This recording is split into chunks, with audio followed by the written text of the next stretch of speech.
जब आने वाले समय में पूर्ण आनंद के साथ आप विराजमान हो जाएं, तब अपने स्कूलों की पढ़ाई में भारत के पाठ्यक्रम में रामायण, महाभारत, गीता इनको जोड़ देना चाहिए।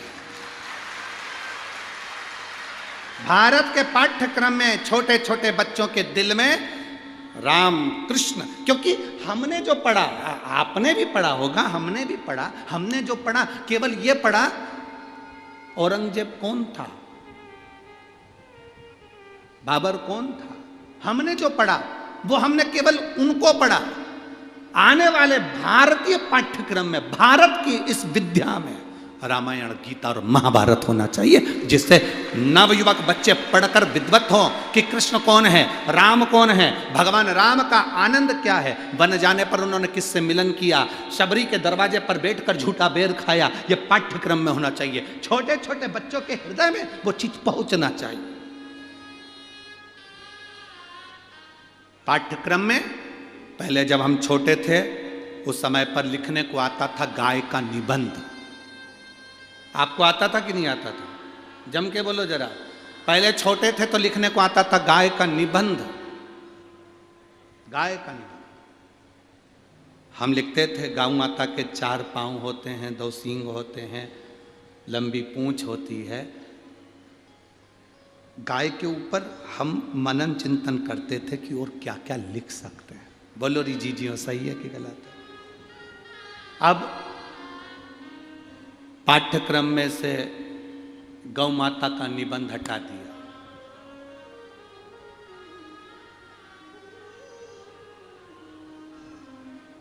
दूसरा निबंध लिखो, मैडम हैरी का निबंध लिखो। फिर लिखा चार्ली का निबंध लिखो। फिर उसका निबंध लिखो। कोई राजनेता का निबंध लिखो, कोई सत्ताधारी का निबंध लिखो। कोई राजनेता का निबंध लिखवा रहा है, कोई सत्ताधारी का निबंध लिखवा रहा है, कोई किसी का निबंध लिखवा रहा है। हमारी गौ माता को सो पाठ्यक्रम में से निकाल कर बाहर कर दिया। पहले छोटा छोटा बच्चा जब गौ माता का निबंध लिखता था तो गाय के प्रति प्रेम जागृत होता था, तो दरवाजे पर आई हुई गाय को एक रोटी देकर भेजता था। अब वो प्रेम जागृत नहीं है। अब हम कह रहे हैं गौ माता की रक्षा करो, बच्चों से कह रहे हैं गौ माता की रक्षा करो, गौ माता की सेवा करो। बच्चों के अंदर से फीलिंग ही नहीं आ रही है। कुत्ते के प्रति फीलिंग आ रही है, पर गाय के प्रति बच्चों के अंदर फीलिंग नहीं आ रही है। बिल्ली के प्रति, कैट के प्रति, डॉग के प्रति उनकी फीलिंग आ रही है, पर गौ माता के प्रति फीलिंग नहीं आ रही। उन्होंने तो सोच लिया गाय दूध देती है, बस अपने यही काम में आती है, और गाय दूध देना बंद कर दे तो घर से निकाल दे। मैं पूरे महाराष्ट्र को धन्यवाद देता हूं कि आपके यहां साल में एक बार बेल की पूजन होती है, जिसको पोला कहते हैं। आज भी भले ट्रैक्टर आ गए, फसल बोने के लिए ट्रैक्टर काम कर रहे हैं, ट्राली आ गई, गाड़ी आ गई, सब कुछ आ गया, पर महाराष्ट्र की पवित्र भूमि पर इसलिए कहते जय महाराष्ट्र।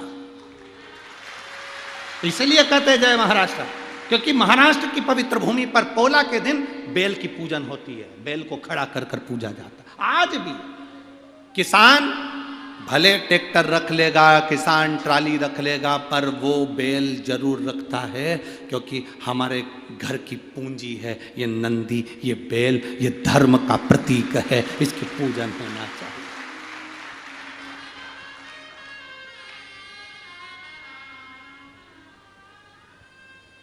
भूल जाए दुनिया में सब दूर जाओ, और बड़े बड़े संतों से भी कहेंगे, हम साधुओं से भी कहेंगे, गुरुओं से भी कहेंगे, तुम दुनिया में बहुत सारी जगह जाना, पर एक बार महाराष्ट्र की धरा पर आकर देखना। जो संत का सम्मान महाराष्ट्र करता है उसके बराबर कोई नहीं कर सकता। जो संत का सम्मान, साधु का सम्मान, गुरुजन का सम्मान जो महाराष्ट्र करता है वो कोई नहीं कर सकता।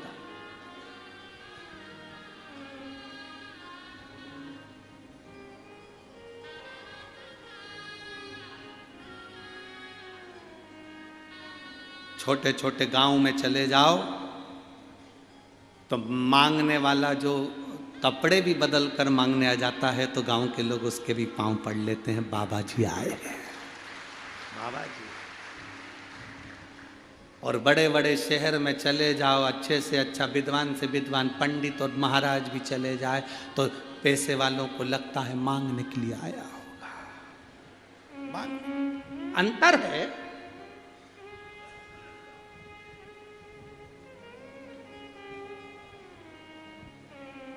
शहर में संत को भी मंगता समझा जाता है और गांव में मंगते को भी संत समझा जाता है। ये रीति है, ये रीत है।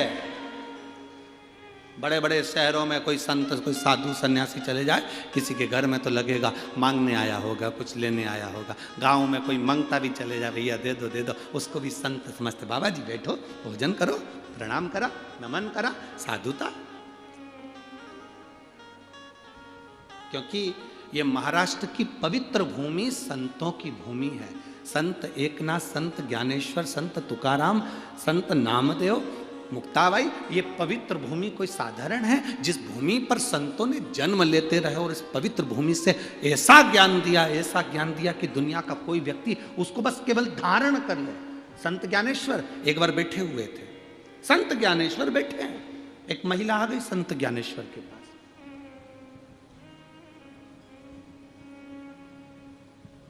संत ज्ञानेश्वर जी के पास में एक महिला आई, आकर अपने बेटे को साथ में लेकर आई और संत ज्ञानेश्वर जी के पास में आकर बोली, बाबा जी, बाबा जी। बाबा जी बोले, क्या बात है, क्या हुआ? मेरा बेटा जो खाता है वोमिटिंग कर देता, उल्टी कर देता, पछता नहीं।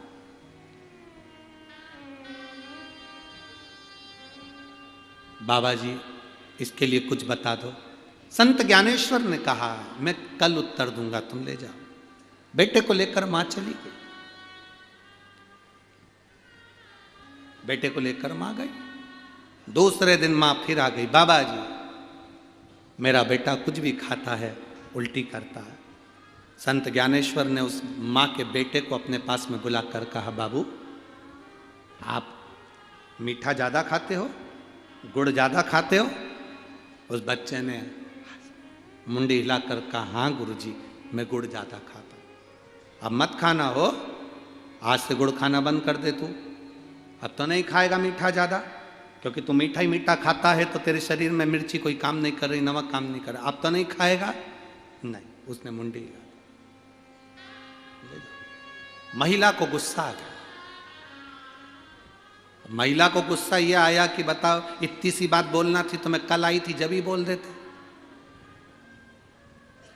जब इतनी सी बात मेरे बच्चे को बोलना था कि गुड़ मत खाओ, इतनी सी बात को बोलने के लिए दूसरे दिन बुलाने की जरूरत क्या थी? इतना पैसा लगा कर आई, पैदल चलकर इतनी दूर आई, बताओ इतने बड़े महात्मा जी हैं, बोलना ही था तो कल क्यों नहीं बोला?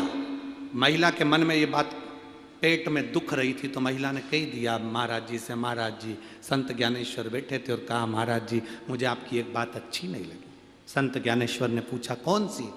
ये बात आपने मेरे बच्चे से कहा कि गुड़ मत खाना, ये बात आप कल नहीं बोल सकते थे, मुझे आज बुलाया बोलने के लिए। संत ज्ञानेश्वर जी ने कहा महिला से, माँ तो कल जब बच्चे को लेकर आई थी ना, मेरे पास में कटोरा भर के गुड़ रखा हुआ था, मेरे पास में गुड़ रखा हुआ था और मैं तेरे बच्चे को खाने के लिए मना करता तो तेरे बच्चे के दिल में आता, गुरुजी खुद तो गुड़ खा रहे और मुझे मना कर। गुरुजी खुद तो गुड़ खा रहे और मुझे मना कर रहे। इसलिए संत ज्ञानेश्वर ने कहा, मां तेरे जाने के बाद कल से मैंने इस गुड़ का त्याग कर दिया था, क्योंकि मैं पहले छोड़ूंगा तब तो बच्चा छोड़ेगा, हम सुधरेंगे तब तो युग सुधरेगा। ये संत है महाराष्ट्र के, ये पवित्र भूमि के संत है, साधु है, सन्यासी, तपस्वी, साधक, उपासक। कोई साधारण है क्या? पहले खुद छोड़ो तब दूसरे को कहो।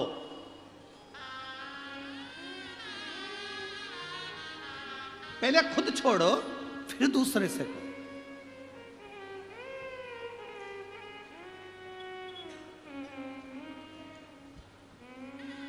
अपनी जिंदगी पर जो बीता होता है और शंकर ने जो दिया होता है वही आप लोगों के बीच में परोसा जाता है। हमने भी हमारी जिंदगी में बड़ा दुख देखा, हमारे पिताजी ने भी दुख देखा, माता ने भी दुख देखा। वो दुख देखते देखते जो शिव ने साथ दिया आपके सामने वो प्रस्तुत करते हैं। उस समय पर बाबा भोलेनाथ जब हमको साथ दे सकते हैं तो क्या आपको नहीं दे सकते? क्या आपको नहीं देंगे? पहले खुद भजन करो,